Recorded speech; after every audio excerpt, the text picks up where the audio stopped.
I'm going to take you into the future a little bit. Imagine it's 2025 and the world is a different place.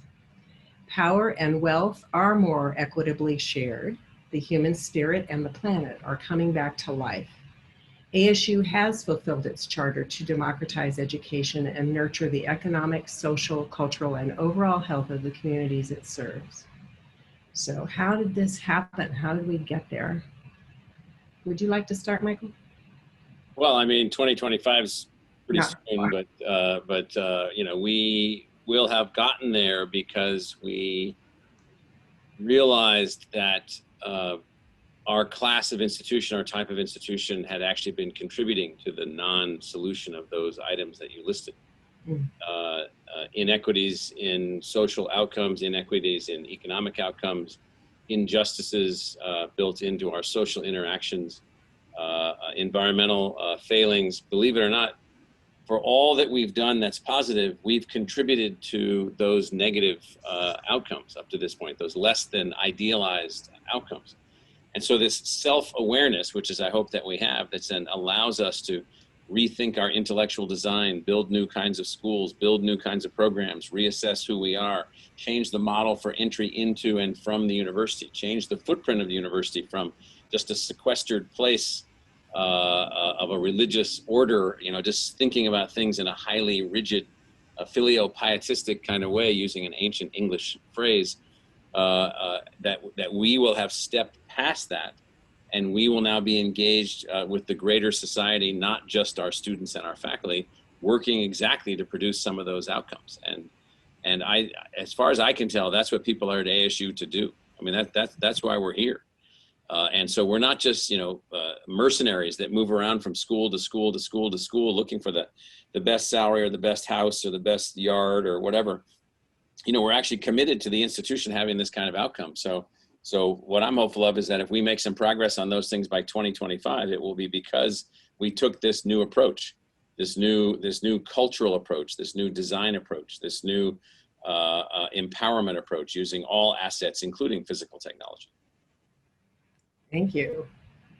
Anybody else, Minu or Lev, you want to jump on that? Sure.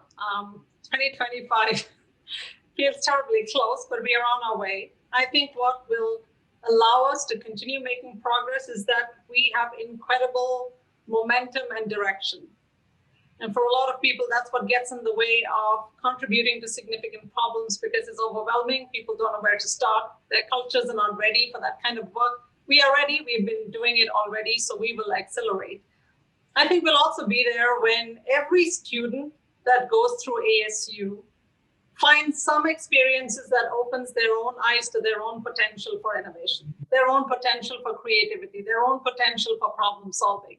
And then we will sort of exponentially create a global capacity to create change through our students, through the work that we are doing with other institutions, through our research. And I also think our commitment, our new commitment, our renewed commitment to diversity and inclusion issues are going to be important to us getting there. The 25 initiatives that we have committed to working on, because I like to think that when we get there, whatever there is, ASU will not just be number one in innovation, but ASU will also be a number one place for people to work. So this is a place that attracts the best minds, faculty, staff, and students. This is a place where people are excited to come because they see this as a place of possibility, of really building a future. So I think that's how we're going to get there. Thank you. Anything to add, Lev? Well, I'm usually the optimist in the group, but I would say that 2025 is actually right around the corner, and I think as I think there's a growing consensus that these are the very first years of an era of pandemics, and so if we're to realize the kind of generative future that you outlined, Christine, we will have to be incredibly adaptive and agile over these next 4 or 5 years, more so than we've been these last 15 or 20 years. And that, I think, puts an enormous opportunity in front of the entire ASU community to realize our ability to actually, both for the institution and for each of us individually, and of course our organizational units, to come out stronger through this era of pandemics in ways that are consistent, again, with the North Star, but also afford us a chance to actually reinvent the way we do work, the way we actually support learning, the way we engage with learners in authentic experiences.